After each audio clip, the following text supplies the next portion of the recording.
Hello and welcome to the Reds Report, the final show of the 23-24 season. Of course, as always, proud to be part of the TalkSport Fans Network. Well, there it was then, Tuesday night, trying to make up a two-goal difference against Bolton away. Gave it a really good go, and some even said that in the second half, we saw what could have been throughout the season. I mean, Ian, let's go with you first. Flashes that it was never about ability this season, was it? The ability is there, and for whatever reason, something was unlocked. Scored a goal, then could see two, and then we saw a Barnsley that fans, dare I say, appreciated and resembled with us, saying that's what we've been missing all season. I said that we'd probably need to score 4 or 5 to win it, and because we always concede. And it summed our season up, I thought, that both legs really, that we played half decent for half an hour in the first leg and for 45 minutes in the second leg. Had we played like that over the 180 minutes, we'd be booking tickets for Wembley now, wouldn't we? We've not. I can't remember many games where we've actually had a 90-minute performance from start to finish. Even the 7-0 at the start of the season against Port Vale, I think we started poorly for the first 20 minutes. And that was just symptomatic of the season, that in flashes we can do it. These players can do it. And it was nice to see that they did dig in and play for the shirt, and they did for that second half, and they really did give Bolton a few worries. But ultimately, when we were 1-0 up and all you needed to do was just get to half-time at 1-0, we shipped 2 goals in 2 minutes. And that just, for me, it summed up our season all over, really. Oh, Steve's got pizza's come. Yeah, just in case you're watching on YouTube, Steve did warn us that he's ordered, what was it, a Chicago Bear pizza. I mean, other ones are available from your local takeaway. So he's just gone to the front door. Perfect opportunity to welcome Adam Oxley back with us this Sunday. I mean, Adam, when that goal went in, I mean, I have to mention it because I was so proud. I did say in the preview before kickoff that I don't want us to score an early goal. Score late on in the first half, go in a goal up, and start putting them, a bit under pressure. The goal went in, and then you start thinking, oh, if only. But then before half time, the tie was on its head. What was the atmosphere like? Because from a Bolton point of view, I mean, jubilation. What about the Barnsley? Because we know there's been a bit of toxicity, but what was it like going from 1-0 up to 2-1 down in the space of about 4 minutes? Oh, as you'd imagine, up and down like a yo-yo on earlier in the week at the Tough Sheet Community Stadium, which we had to pronunciate very clearly on air every single time. Do we know why Tough Sheet? Just starting interested. Yeah. It's a local. Is it builder's merchant or something? Yeah, something like that. Yeah. Is it like One Sheet? Just like that. Yeah, just like that. But yeah, I mean, the Reds fans, there wasn't any negativity when, like at the start of the game, it was just fairly, I don't know, flat or quiet, whichever way you'd want to say it, because clearly the home fans were in party mood. But the moment that Barnsley scored, completely flipped on its head. And when Barnsley had chances, it did silence the Bolton fans. But just so frustrating that, like you said and predicted, to get that goal when Barnsley did was perfect timing. Yeah. And then a few minutes later, you're going into half-time thinking, well, that was fun while it lasted for those few minutes while everyone thought. And then they do come out second half and give it a real go. And you are sat there scratching your head thinking, why haven't they done this? Why haven't we seen this? Why isn't this this half an hour or whatever been more regular across the game or throughout the last few months? It was frustrating because they were so close to getting an equaliser late on and taking it to extra time. But equally, when that full-time whistle went, you didn't feel any sense of injustice because by and large over the 2 legs, Barnsley haven't been good enough. So yeah, it was nice to see a spirited finish, but you can't really have any complaints with how the tie ended. No, you can't. And Steve, Barnsley fans, as we all are, I suppose, quite fickle. I looked on social media, and a couple of accounts that follow us had earlier on in the week had said, before the playoffs started, like We need to get rid of Cole. We need to get rid of Cosgrove. We need to get rid of this. And then after this match, we now need to build a team around Cosgrove. Yeah, amazing, isn't it? That's amazing. It goes quick. It's that, if you look at the playoffs, and it is a bit of a lottery, and we weren't very, confident. Is that a plus that somebody who has stood out over these two sort of ties, this home and away tie, hopefully will still be with us? And can you see a spine that we should sort of build around? If you look at Cosgrove, maybe Connell, if he stays, and maybe Pines at the back, is there a spine that Barnsley could build a good league team run around, do you think? To build a good team around that, mate, I think we need a lot more money put into the club. It were nice to see Cosgrove get his goals. A lot of people obviously said, why has he not been playing more through the season, I suppose. But he actually got some service on Tuesday night, which was nice to see. I thought Conor Grant made a bit of a difference as well when he came on. He's looked, over the two legs, quite a decent player, but then again, he's another one that's not really had much of a look in. Phillips and Kane have always seemed to be first ones on sheet, and not probably players who are more in form. That was obviously a tough sheet, wasn't it? I just think you look at what's left now, because obviously some players will be going, loan players will have gone back. It's all right having Cosgrove, Connell and Pines or Dejivny at your back, but we need a keeper. We need possibly a left wing back, definitely a right wing back, another two, possibly three midfielders, and another probably two or three strikers. And that's a wish list. That's not what we definitely need. That's a wish list, because I just don't see the board bringing in established players. I think we're going to be looking at lower leagues. We're going to be looking at non-league probably. Again, back to manager as well. But what manager are we going to end up with? I know there's a lot mentioned, but it's not looking good, is it? No. Do you think the board's, I'm going to say track record, that's what I mean, I don't mean it of looking in the lower leagues. Do you think that's maybe turning some potential managers off, Ian? Because you could say Barnsley now, lost out in the dying minutes at Wembley last season, gave it a really good goal.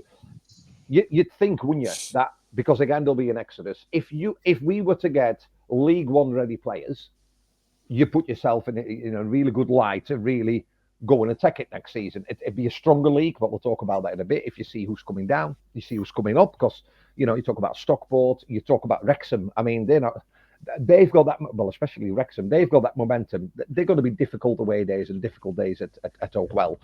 Do you think that's maybe because we hear a lot of names mentioning? Michael Duff is being mentioned yet again. Could he make a comeback and finish the story that he couldn't finish last time?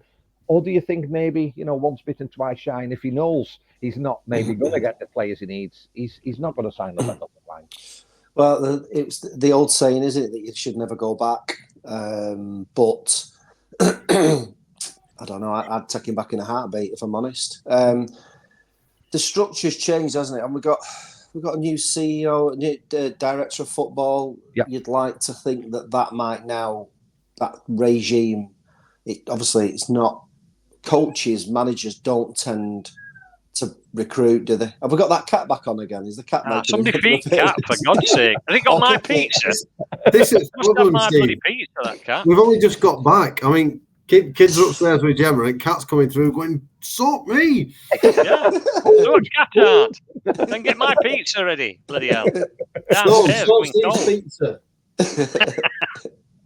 I think very rarely now do clubs allow the manager or coach or whatever to actually have their hands all over recruitment. It tends to come from the club, and then they say to the coach, right, these are the players we've got, that's the style of football, your job now is to develop those players and coach them. So I don't know if it puts them off. I still think we're a good model for a lot of managers, some managers and players as well know that if they come here, they tend to get football, and then it's always a good stepping stone on. You know, you look at all the players who've gone in the last few years, have gone on to bigger and better things. So I don't think it's. I still think it's a club that people will talk well of, but it's the recruitment of their sort of spreadsheet and stuff is very hit and miss. We've had some successes, but we've had a lot of failures as well. So it's not foolproof by any stretch of the imagination. And Adam, you were there on Tuesday, and obviously afterwards you spoke to Martin Devaney about the match and what happens next. I mean, for as far as I can gather, he strongly distanced himself from that job. Have we got any indication whatsoever? Because initially it was going to be the Austrian, but he didn't have a visa, so it's not. So now we're sort of like waiting again. Do we deduct from that it is now open and people can sort of apply, and we have a formal application process rather than somebody's waiting on the sidelines? Your guess is as good as mine, Carlo, to be brutally honest. Deduct from that they don't know what they're doing, like we did last time and time before that, I think. Well, yeah, this is inherently the problem though now, because nothing Ian said was incorrect, but you've kind of just got to add everything that's happened off the pitch on top of that in the past year, and the errors in the FA Cup, ongoing stuff with the EFL, the fact that sacked a manager, brought in a new one, couldn't appoint him because of work permit issues, gone through the playoffs with a caretaker who didn't really want to be doing the job, and ended up with another year in League One. That to me might put a few people off. I haven't got a clue which way the club are going to go. I think again, like if Michael Duff was interested and up for it, I think there'd be a lot worse choices to come back. 100%. There's only 2 of our 6 pro sides that haven't currently got a manager in their second spell with their club. Wilder, Evans, Cook, McCann are all in their second spells at their clubs. So never go back has kind of gone out the window locally. And by and large, some of the, Paul Cook's done a brilliant job. Grant McCann's just come very close. It's not necessarily the worst thing in the world. I don't know. I don't know how true it is, but I've been speaking to a man today. You're going to say Grant McCann, aren't you, Steve? No, I weren't going to say Grant McCann. Okay. Actually. I was going to say that, as I said, I don't know how true it is, but we did approach Michael Duff on Tuesday. Okay. Just to see whether he would be interested in coming back. And we apparently gave him 48 hours to decide. So that probably tells you all you need to know as it's now Sunday. Yeah. Well, yeah, it does. And I think it's hard to know where to go. I think the fact that Dominic Thalhammer was lined up suggests the club is looking abroad and going back to the kind of model and spreadsheets that we've seen before. But the success of the last few years is kind of up and coming home nations bosses. And I think by and large, even though some foreign coaches have had some good success over recent years, I think there's still the fan base would give more time to a homegrown boss, shall we say. Yeah. Before we go into the player list and whether we're going to re-sign him or we're happy for him to leave, I just need to add that on Friday night, when I was doing commentary, I might have somewhat slated the Bolton manager a few times. But can I just say, I thought an absolute touch of class after Tuesday's match, how he, before going to his own players, shook the hand of every single Barnsley player. And, sometimes... Yeah, that's because he's wanting to sign Connell back. He's wanting Cosgrove, because he must have spent 5 minutes with Cosgrove, so you know where he's going. Cosgrove was like prime Drogba on Tuesday night. He was unplayable. Yeah. But, often we... And Bolton won. Especially, makes a big difference. He's a bit Marmite, isn't he, Ever? But I think on a platform like this, if you criticise somebody, then you also have to be big enough to say, actually, that was, and I thought that was a bit of a touch of class. And yeah, of course, but it would be very easy for him to just pat shoulders and go to his fans. Time out. Yeah, so fair. Here we go then. Let's have a look at the list. Let's see who we've got and what we're going to do. So there's 2 goalkeepers used this season. Ben Killip, who's now a free agent, and Liam Roberts, who was on loan. Steve, let's start with you. Any of those 2 you're interested in trying to sign, come back on loan, or do you say, we've been there, we've done that, but we're going to try something different. No, I thought Roberts up to probably last month has kept us in a lot of games and got us a lot of points. No. No matter how many people want to slag him off, yeah, he's made some mistakes in the last few games. They've just come at wrong time. But at the beginning of the season and for probably 5 months, he were top goalkeeper with some really good saves. So yeah, I'd love him to come back, but he's not going to. So let's not worry about that. And Killip can go if he wants. Ian, anything to add? Because it goes quickly. No, I agree. I don't think we've seen much of Killip. We're probably going to need 2 keepers like we did last year, but I'd keep Roberts if it was a possibility. Yeah, I mean, I'm not one for stats, but last year it was Eistad who was on loan and was sort of like the hero, and then he left. You could say Roberts. I know he's made some mistakes, but he saved us far more points than he's cost us points, and especially in the position as goalkeeper. You know, Dživny can make an error, and you know it's saved, and you forget about it. But a goalkeeper makes an error, and everybody's saying, "Oh, he needs to go back." I like to be Roberts, and I'd have him. I was kind of midway through the season. I was a definite signing Roberts is an absolute given if it can do at the end of the year. I'm not going to lie. Going into the summer, if he didn't come back, I wouldn't be crying into the night. No. I think he had a decent season. I think somewhere between what Steve said and the middle of the season, he didn't inspire me with confidence in those last few months. And you can look at the defence in front of him. You can look at the run. You can look at how relations between the fan base and the board soured increasingly for a variety of reasons. But the longer the season went on, I became less convinced.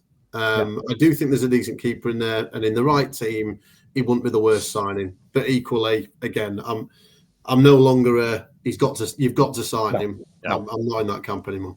No. Jordan Williams, his contract runs out. I think it's 1st of June is the official date that it normally says on those contracts. So Jordan Williams, 200 appearances for Barnsley. Barnsley captain throughout the season. I'll drive him to his next club. Steve, are you being navigated? Yeah, I'll navigate. You know what? He's had some decent games at times. This season he's been shocking because to me he's been played out of position. And he should never have been made captain because he ain't a captain. Agreed. Yeah, I agree. And I think I get it because as a fan we do. And I know people say he's a defender, he should be able to. I think there was a lot asked of him. And I think, again, it's the board's issue. In January, this could have been resolved, but we let 2 defenders go on loan. And it's a bit of an own goal. But hey, so Jordan Williams coming. John Russell is still under contract. Happy with that, Steve? No. Sorry. Is it fair to say, Ian, that he doesn't really fit the mould of what we try to do, because we very much talk about energy and that bit of pedigree and going fast, and he made a nuisance of himself at times and maybe stopped, but no, he can be in back seat of the car with Williams in front, and I'll drive him and all. How big a car have you got? I think we need to hire a minibus, to be honest. It's going to be a minibus for this one. Russell's okay. Russell's okay. Russell doesn't set the world alight. And I know there's been plenty of games this season where he's not been great. And he's a useful squad player, but he's nothing more than that. Yeah. Right, the interesting one. So my nomination for player of the season was Kasper Lopata. I really liked Kasper Lopata from when I first saw him. I get he probably wanted to play more football than he did. You could look at the coach for that, and you could question, and I know he was the captain, but you could potentially say, well, wouldn't Lopata have been better in that position where Williams played? But he now plays for Port Vale.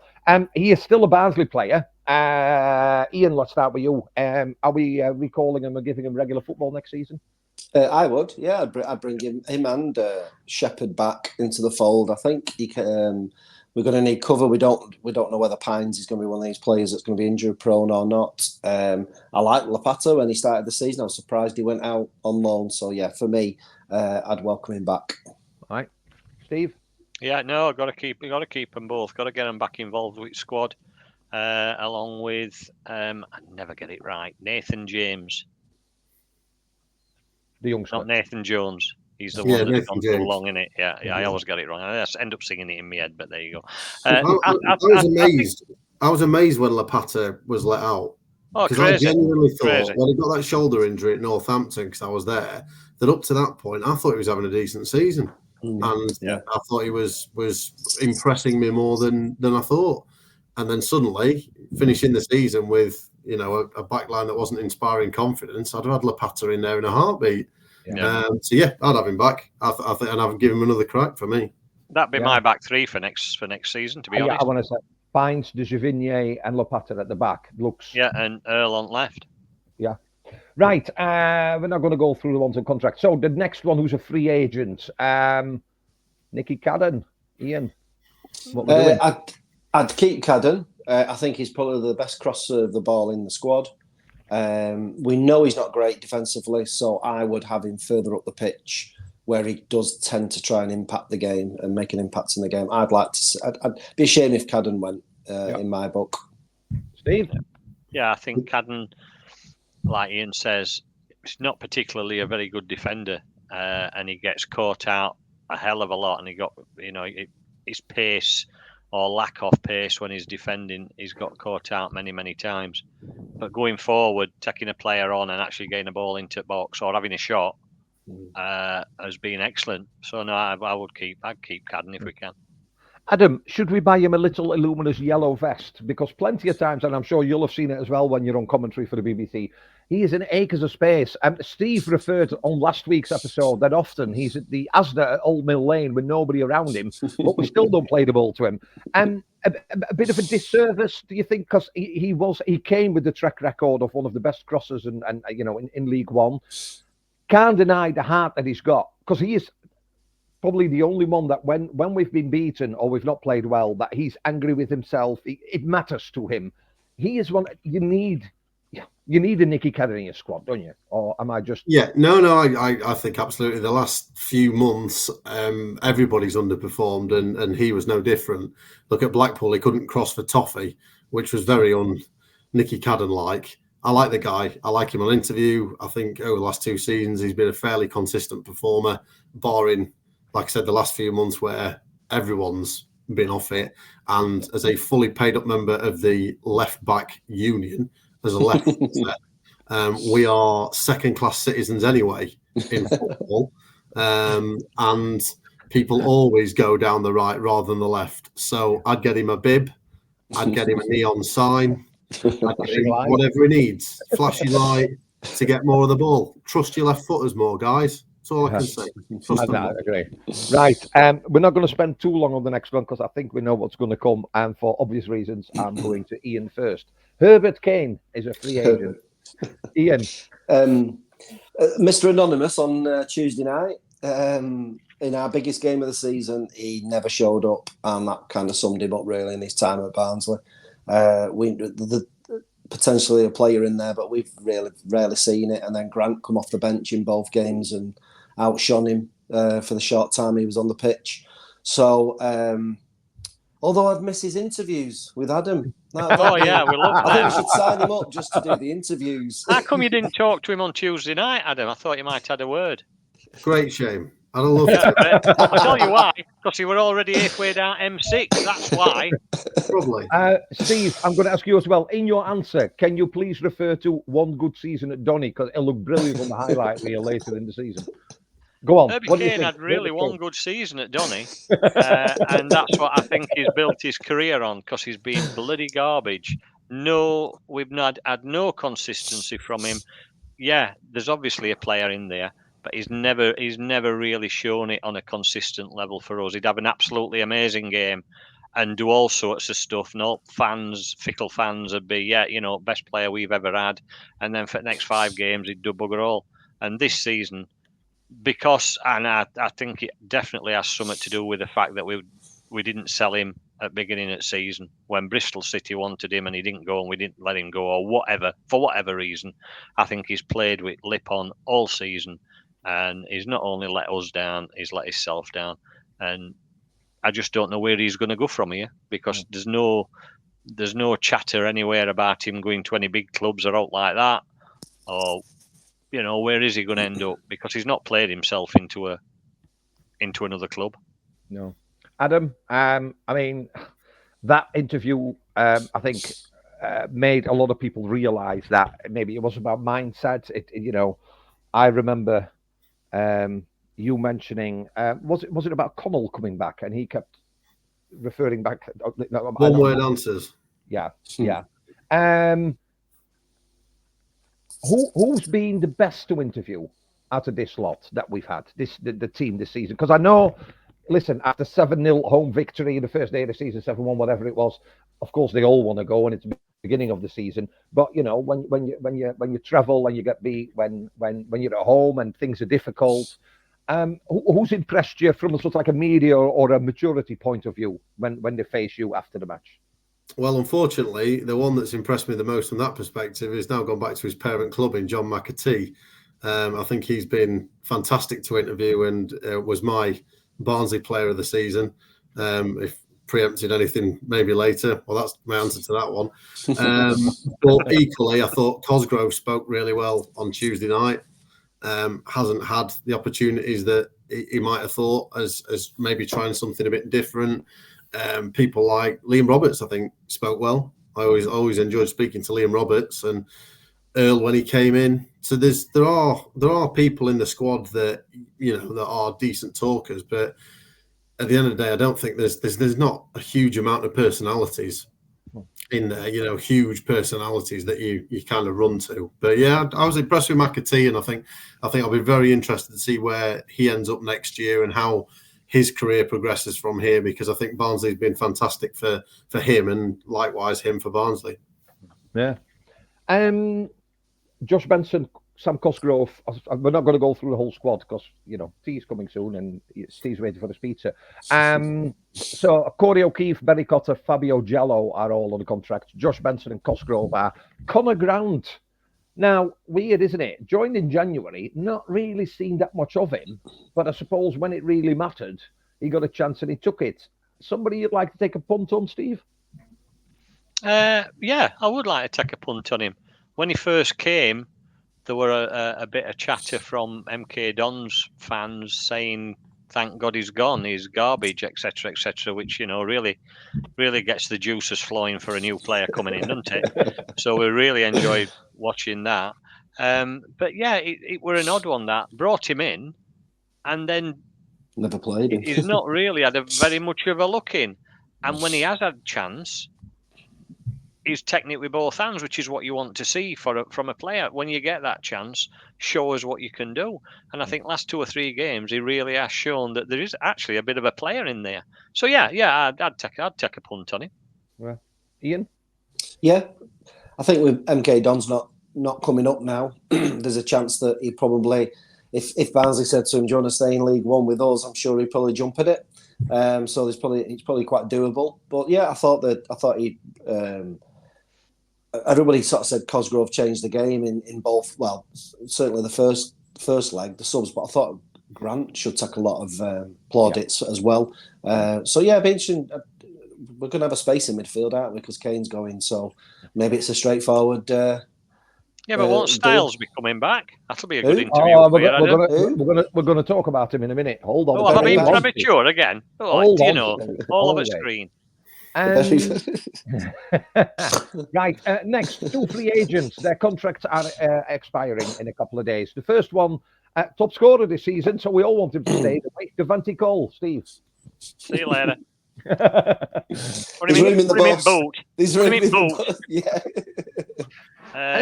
He had a really good start, and you can't take that away. And people say, 18 goals is not an easy thing to do. No, we know that. He had a really good start, and he didn't get a move in January, and it's as though he decided, "Now, you know what, I'm not bothered." And he's turned back into what he actually is, which is an average, not particularly a good average League One striker. So if he stays, fine, fair enough. He's going to have to pull his socks up, but he'll go. And for me, no great loss. Adam, strange, isn't it, that in a season that we'll talk later whether this was a successful season or not, given how we started with the exodus of players and the new manager, that the top scorer by many, this is just 3 of us, but actually by many fans are saying no big deal if he leaves. Strange, isn't it? Because But yeah, no, I get it. I think I've said this on air a few times. I think how Devante is as a person in terms of how he portrays himself on the field and in interviews, I don't think it helps him, but that's just how he is.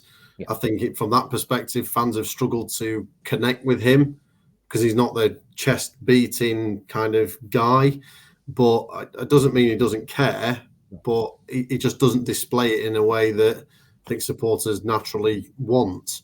Yeah. I think the problem with Devante is that he got half of his goals this season in the first 10, 11, 12 games. And then the other 9 were in about 35, 40. And that's the kind of strike rate that he's had. I think he's done all right for Barnsley, but equally, I think he's another one that if you kind of offer him a deal and he says, no, I want more, then you don't sit there wasting too much time. No. I think if Barnsley could keep him, look, he gets goals on a fairly regular basis. And I definitely think he'd be somebody worth keeping around. But again, if he doesn't want to stay, so be it.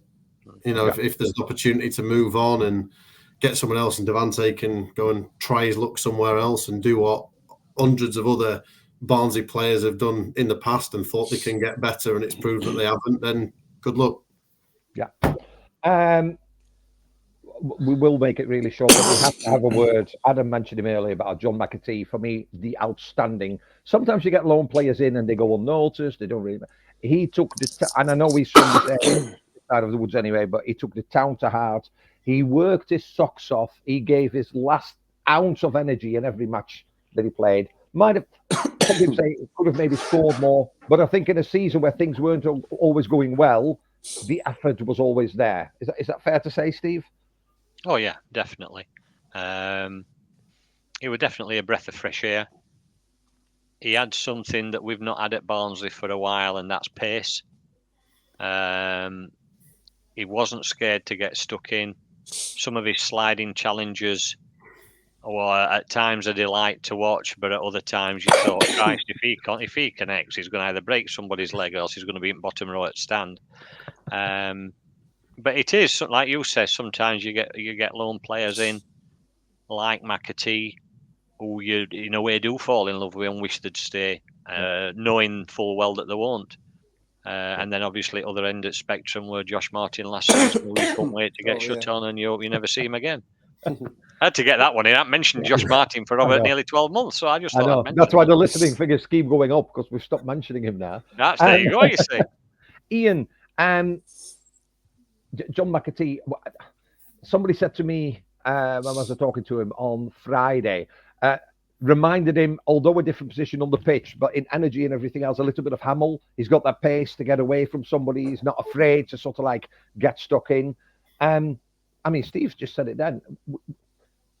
We need somebody with pace, don't we? If you're going to keep like a Cosgrove or we had a Coldplay, you need two opposite strikers almost, don't you? You do. And you don't always think that you get it off lone players, that kind of commitment and effort, because, they've either been farmed out or whatever. But he really took to it, a chance to play regular football. Didn't mope around. And you can't kid the fans, can you? And the way like the fans took to him and his performances and regularly would sing his name when he was subbed and stuff, and yet when Cole gets subbed, they cheer him off. And that's the difference, isn't it, sometimes, that fans can see what a player's doing and the effort that they're putting in. And don't get me wrong, his goals helped, but just the way the lad went about his business, people would appreciate his effort. Yeah. So, it'd be interesting to keep an eye on him, what he does in the next 12 months. I've got this feeling, and I know it's completely wrong, because but I've got this feeling Adam might be interviewing him at Bramall Lane or whatever, maybe next season, given the connection that's there already. Right, so Robbie Cundy is a free agent. We'll not discuss him because we've never really mentioned him. The next one is the enigma that is Callum Styles. Obviously, went to Sunderland. I did an interview for the BBC there. I rated him so highly, they couldn't wait to see him play. Well, they soon changed. Not really impressed. They're not having you back on. Not really impressed many. would he fit into a system that we might play, or do you say, listen, he's been out on loan to Millwall. I know he got injured, but then he came back. He was praying for a loan, and then he got a loan move to Sunderland. Do we now just need to get shut, sell? Would somebody buy him? What we're going to do with Callum Styles, Ian? Well, his attitude when he has come back and been waiting for a loan, he didn't set the world alight in August anyway, did he? Nope. In League One, he should have been by far one of the better players in that division, and he was just waiting for his move away. I think the board just need to lower this expectation that they want a minimum of 2 million and best all round really for the player, for the club, that we move on and get something for him, hopefully. And the hope is he has a really good Euros and it puts his fee right through the roof and we can flog him. Because that's what happens. Get him in the shop window in the Euros. But I don't think he wants to be here. He wants to be in the Championship, and we struggle to fit him into a system. So let's try and squeeze a bit of money and move on with that one, I think. Not missed him, have we, Steve? No, because you're saying we tried to squeeze him into a system or to make him fit in the style of play that we've been playing. I've still got to work out what style of play or what system we've been playing for the last 12 months, to be quite honest. So this is going to come back down to what manager we get in and what style we're going to play and what formation we're going to play and what sort of players new manager wants and what spreadsheet says is a good midfielder and is not a good midfielder. Styles is another one of them. There is a player in there, but like Kane, like Cole, probably they all believe their own hype. They're all stars in their own lunchtime, aren't they? Whatever you want to say about them, they're not sort of players that we want at club. We want players who want to blood, sweat, and tears on shirt, and they're not going to get. They don't want to be get shot. It's mindset. Adam, the last two we're going to discuss. First of all is the local lad, Aidan FA Cup Marsh, who's a free agent, and Matty Wolf is a free agent as well. Now, not seen much of Matty Wolf, but obviously he had the injury. In bits we've seen him. I know, Steve, you especially, we'll come to you in a minute. You know, he looked like he could do a job, sort of, you know, sitting deep in that midfield. Aidan Marsh, though, been out on loan, has had a couple of minutes here, there. Is it a young lad like that, Adam? It's his hometown club. Of course, he wants to play for him. But is it fair to say that others will likely be ahead of him in the rankings, or because I still don't know whether he's a proper League One player. I think he's still so young. He would really benefit from a season-long loan to a League Two or whatever. Bank some goals and get some confidence. Man's football week in, week out, and then come back and like go and do it for us. Is that fair, or are we squashing his dream? No, I think that's fair. I personally would keep both around at the club. Wolf's clearly had injuries, which has limited his availability. But when I've seen him play, I think he looks a decent player. He just needs some game time. Similar with Marsh, when I've seen him play, I think he looks all right. He just needs to play some football. And depending on how many players come in the summer, they could either be, players that come off the bench for Barnsley, or, like you say, could go out and get some game time elsewhere. But we don't really know enough about each player yet to make a proper assessment. But I equally think we do know enough to think they're both worthwhile persisting with for a little bit longer, would be my reading of it. Yeah. You'll all be happy that Max Waters is on the contract as well, because he did really well for us this year. Right, so before we get to the final question, which for all of you is to try and sum up this season in 5 words, I put it on Twitter an hour before we started recording. Here are some of the responses. Phil Hall, evening Phil, life is a roller coaster. He loves a bit of Boyzone. He's in Menorca at minute with Mrs. I think he's back now, but yeah. Is he back now? Bless him. He might be. I don't know. Oh, I'll have a look at his white bits when I see him. Jeanette Farmer, so near yet so far. Shambolic shower of effing S. I'll not read it all because kids might listen. Red Wilkie, he wins. Not in a minute, they won't. Red Wilkie, put McDelivery advert. You win, you Reds. Matthew Warren. Some fans have short memories. Matthew Warren again. Better than expected in August. Tykelton. Poor recruitment has cost us. Alan Smith. Evening, Alan. Offered so much. Delivered note. James Poppleton. So close, but so far. The winner by far is Reese. West End Red BFC. Moo, moo, moo, moo Reds, which I think is absolutely Beautiful. brilliant. Beautiful race, that, mate. Love it.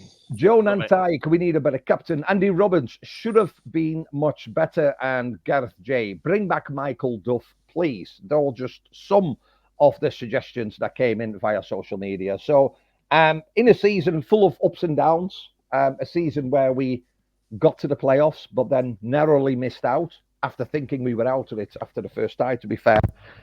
Ian, how are you going to sum it up for us? Poor recruitment, wrong manager. You've got one word left. Boring. The football's been boring. Right, okay. Steve, do I need to put a warning across, or do I need to mute you? Mute him. Mute him. Go on, Steve. You normally do. Our last normally does anyway. Go on. Oh, it's just. I just feel so depressed.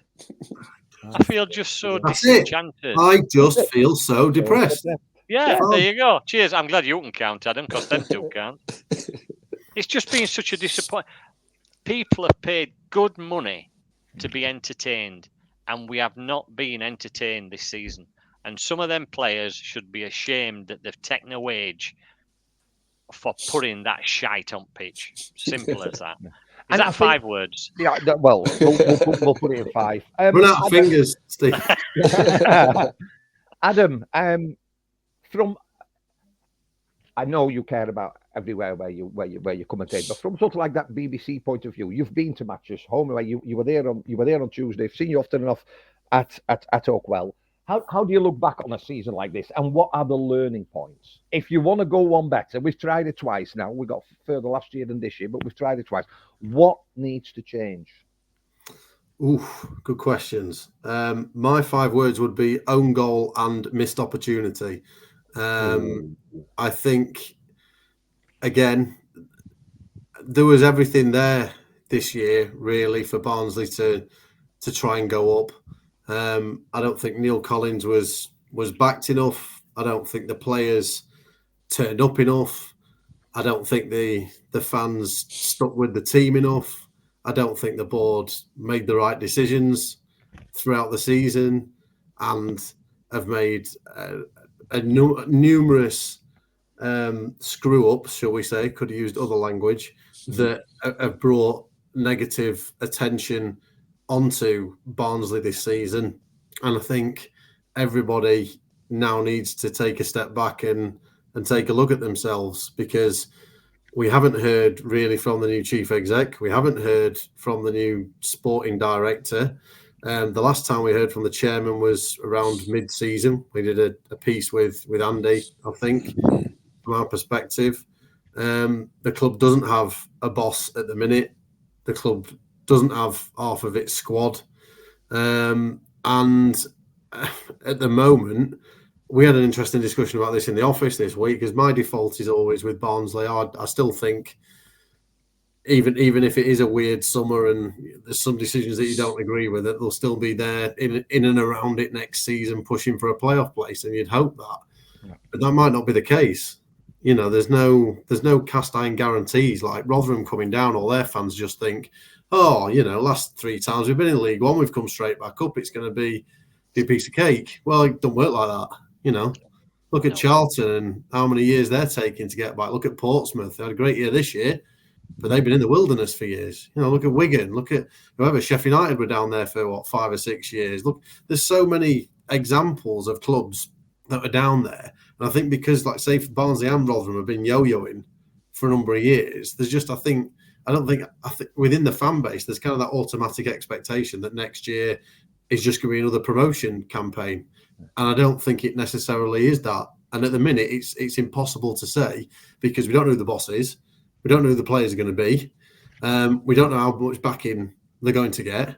So for me, what needs to be learned is we kind of need to hear from the club over the next few weeks, I think the appointment of a new boss reasonably quickly, although it's one I'd rather the club gets right in the next couple of weeks, is going to be an ideal opportunity to hear from the new boss, but also to hear from the club. And at that point, I think everybody needs to hear that lessons have been learned from this year, and the fairly routine errors, I'd say, in the world of football administration aren't going to happen again. And that's kind of where I'm at with the club at the minute. I just think it's a real shame from where it was a year ago to where it was now. Some of it has been out of the control. Look, Michael Duff left, etc., and players left, and all that. Fine, but it feels like the club's taken a step back this season. Is this not down to as well, though, people being in charge that aren't football people? Because yet again, we've got a director of sport that. What connection has he got to football? What does he know about it? Do you know what I mean? It's this sort of thing. And I think my 5 words were far too many on goals, and I think that's off the pitch and on the pitch. But it is those things. When you look at the start of the season, a week after Wembley, 2 weeks after Wembley, big news is coming, and people have got season tickets. And then Khaled has got a new job. He's going to stay till the end of the season, but then he leaves early. And then we go into the FA Cup, and we field an ineligible player. And therefore, so we bring a director of football in, and we're still making mistakes. We sacked the coach. The new one's ready to be unveiled. We flew him in, and then we forgot to check whether they need a visa. There's far too, and I'm not saying all of them. I think some of those players could be quite unsettled, thinking this is a bit of a. I don't want to use the word joke, but they all want to play to the best of their potential, and the only way they can do that is everybody on the same hymn sheet. Yeah. I agree in a way, Steve. I think they are businessmen because it's about money. And if they put money in, they want to make sure they get a bang for the buck. However, I think we missed a trick by appointing a statistician as a director of sport or a director of football. I think you'd be better placed with somebody who's got some football experience that can look at an identity, a style of play. Where can we get players that would fit around it within our budget?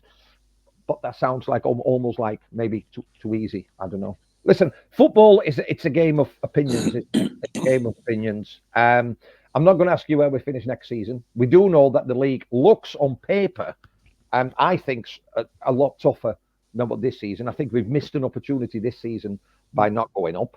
And from a podcast point of view, we've never had a better season than this season. Now, some might say that's because of Steve and his OnlyFans and his Moo Red.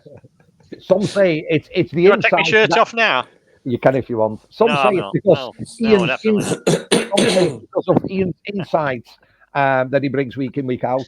It could well be Adam, who joins us on a regular basis to give his expert BBC eyes over Barnsley FC. And what we do know is, and we hope to hear from the club very, very soon, who's going to be the manager, what players are we bringing in, what players are we keeping? Because it will not be long after the Euros. A whole new season will be ahead of us, the 24-25 season in League One. And I'll tell you one thing, Steve, you're still under contract, happy to sign an extension? I've still not got my Big Mac, so my fillet to fish delivered yet. Am I still doing that? Am I still doing this Mac delivery announcement thing? I think it's over now. I think that time is that's gone. a bit disappointing, isn't it? Burger King next year is what we want. They're better than McDonald's anyway. I never did like McDonald's. Tastes like crap. Ian, that's it. The sponsorship gone. Ian, happy to join us again next season for another season. Absolutely. When the football's been crap, the banter's been flowing on here. So cheers, right? You have to, don't you? Listening figures go up and up, and without, but the best listened episodes are always when we have a guest on, and it tends to be this man. Leon Wobschall. I thought it was Leon Wobschall. He's very, very good. Really, really good. Adam, sorry, Adam. Adam, when the football is over, what does your working life look like? Because obviously, normally it's Tuesday, Saturday. What does it look like? Will you be doing some breakfast?